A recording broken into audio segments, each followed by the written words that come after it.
কৃষ্ণকালী মায়ের মন্দির। আচ্ছা আচ্ছা, রাজশাহী জেলা। রাজশাহী জেলা না, বাংলাদেশ থেকে।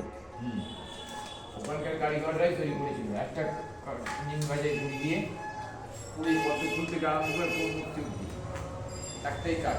একটাই কাঠ। একটাই গুঁড়ি গুঁড়ি কেটে কেটে তো করেছি, কোনো জয়েন্ট ফয়েন্ট নেই। মা পুরো নিম গাছের কাঠ দিয়ে না?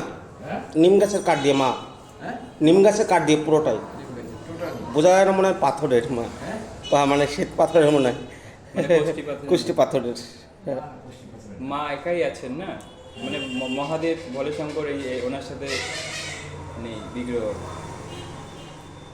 মানে আলাদা বলার মতো ইয়ে রয়েছে।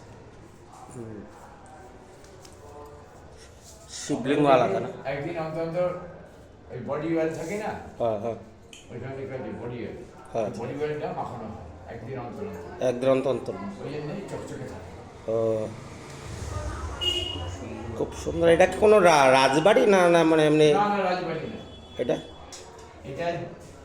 এই যে রাস্তাটা গেছে যার নামে গোস্বামী পাড়া, গোস্বামী পাড়া। গোস্বামীদের ও, এটা কোনো রাজবাড়ি না, রাজবাড়ি না, গোস্বামী দেখো। নামই হচ্ছে গোস্বামী পাড়া। হ্যাঁ লেখা দেখলাম বাইরে। হ্যাঁ গোস্বামী পাড়া। ও যিনি করেছেন ইনি হচ্ছেন তুলসীচরণ গোস্বামী। ও, উনি হচ্ছেন বামদেবের একনিষ্ঠ ভক্ত। হ্যাঁ। উনি মহাশ্মশানে গিয়ে ধ্যান করেছেন, হ্যাঁ বামদেবের যে শ্মশান আছে না, হ্যাঁ হ্যাঁ। ওখানে ও, খুব দারুণ, দেখে মনে শান্তি, সত্যি। আসি ঠাকুরমশাই।